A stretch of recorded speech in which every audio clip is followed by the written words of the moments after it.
The phone screen cut to the darkness, glowing like a small beacon in the quiet bedroom. My chest tightened as I read the message again, each word piercing like a needle. Meet me at the usual spot. Midnight. Don't tell him. It wasn't meant for my eyes, but there it was, stark and undeniable on Claire's phone, abandoned carelessly on a nightstand. Her breathing was soft, steady, oblivious, as she slept beside me. My hand hovered above her shoulder, frozen, trembling with a mix of dread and fury. What was I about to uncover? The clock ticked past 11 p.m., each second hammering at my skull. I'd always trusted Claire, her laugh, her warmth, the way she curled into me on nights like this. But lately, cracks had begun to appear. She'd grown distant. Her phone was always angled just out of sight. Excuses for late nights at girls' nights or work events had started to feel thin. I'd brushed it off, called myself paranoid. Love demanded trust, didn't it? But that message, don't tell him, wasn't paranoia. It was a blade, and it had already cut deep. I slipped from the bed, the hardwood cold beneath my bare feet, and paced the living room. The city pulsed outside the apartment window, headlights and distant horns thrumming like a restless heartbeat. My mind churned, replaying the past months, how she lingered in the bathroom, texting furiously before emerging with a smile too bright to be genuine. The faint trace of unfamiliar cologne on her jacket, last week, dismissed as the crowded bar. I had wanted so desperately to believe her. Heart pounding, I grabbed my coat and keys. The usual spot could mean only one place. The Blue Lantern, a dimly lit downtown club she frequented with her single friends. She always framed it as harmless fun, rolling her eyes when I hesitated. "If you don't like me to the clubs with my single friends, you're controlling," she'd said once, her voice sharp with accusation. I'd backed off, ashamed of my doubt. Now, those words felt like a trap. Rain-slicked streets glimmered under my headlights as I drove, windshield wipers swishing in rhythm with my ragged breaths. The Blue Lantern's neon flickered ahead, casting a sickly glow over the crowd spilling onto the sidewalk. My hands shook on the wheel. Part of me wanted to turn back, pretend I'd never seen the message, but the part consumed by betrayal pushed me out of the car. Inside, the club assaulted the senses, pulsing bass, flashing lights, sweat and liquor thick in the air. I scanned the crowd, stomach twisting with every second. What if she wasn't here? What if she was? Then I saw her. Claire in a corner booth, auburn hair catching the strobe lights, laughing, hand resting on a man's arm.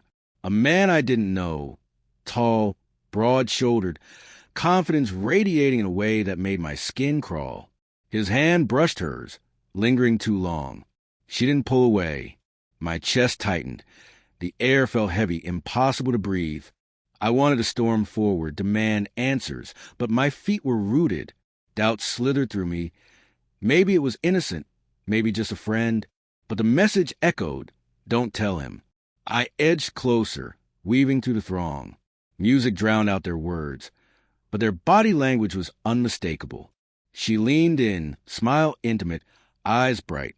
Fragments of their conversation reached me. "Miss you. Can't keep doing this." Each word a shard of glass in my heart. My hands clenched, nails biting into my palms. I wanted to scream, to demand the truth, but fear held me in place. What if the truth shattered me entirely? I slipped into a shadowed corner, watching as they rose and moved to the dance floor. Her hand found his, fingers intertwining with a familiarity that made my vision blur. The light spun, the bass rattled my chest. I remembered our first date, dancing like this, her laughter warm and unguarded. Had that been a lie too? My phone buzzed and I flinched. A text from Claire. "Hey, staying late at work. Don't wait up." The lie was blatant, suffocating. I stared at the screen, then back at her, swaying with him under the pulsing lights. My heart screamed to confront her, but my mind raced with questions. Who was he? How long? Why was I not enough? I followed them as they left the club, silent steps on the rain-soaked pavement. They ducked into an alley. My breath caught as he pulled her close, lips brushing her forehead. She didn't resist. My world tilted. I wanted to believe there could be an explanation, but the evidence crushed me. Still, I clung to a shred of hope, pathetic and desperate. "Claire," I called, voice cracking. They froze. Her eyes widened as she turned to me. Rain hissed softly around us. Her expression flickered. Shock, guilt, then something harder, defiant. "Jake," she said, voice steady despite trembling hands. "What are you doing here? I could ask you the same." My words dripped with pain. The man stepped back, face unreadable. He didn't leave. A silent challenge. "It's not what you think," she said, but her voice faltered. I saw the lie in her eyes. "He's just a friend," she whispered. "Then why the secrets?" I stepped closer, voice rising. "Why the texts? Don't tell him." "What the hell, Claire?" She flinched, defiance crumbling. "I didn't want to hurt you," she whispered, tears brimming. "It just happened." The man muttered something low, regretful. I didn't know she was serious. The words hit like a punch. This wasn't a one-time slip. It was ongoing, deliberate. My knees shook, but I stayed upright, fueled by rage and heartbreak. "How long?" I demanded, eyes locked on Claire. She looked away, silence louder than confession. Rain plastered her hair to her face. For a moment, I glimpsed a woman I loved, but she was a stranger now, her secrets laid bare in dim light. "I trusted you," I whispered, voice breaking. "I gave you everything." "I know," she sobbed, reaching for me. I stepped back, the distance a chasm. "I'm sorry, Jake. I didn't mean for it to go this far." The man shifted, muttering about leaving. He disappeared into the rain, but the damage was done. Claire and I stood there, the weight of betrayal crushing us both. I wanted to hate her, to walk away forever, but love clung stubbornly, painfully. "Why?" I asked, raw, desperate. "What did I do wrong?" She shook her head, tears mixing with rain. "It wasn't you. It was me. I felt trapped. I didn't know how to tell you."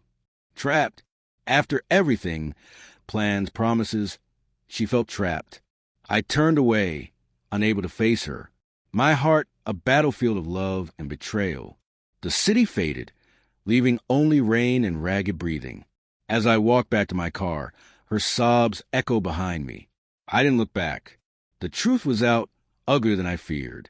Yet in the pain, a strange clarity emerged. I had loved fully, blindly, but love alone couldn't fix this. The real betrayal wasn't just hers. It was mine, for ignoring signs, for clinging to a version of her that no longer existed. I drove into the night, roads blurring through tears, knowing I'd never trust the same way again. Maybe, just maybe, that was the first step towards something new.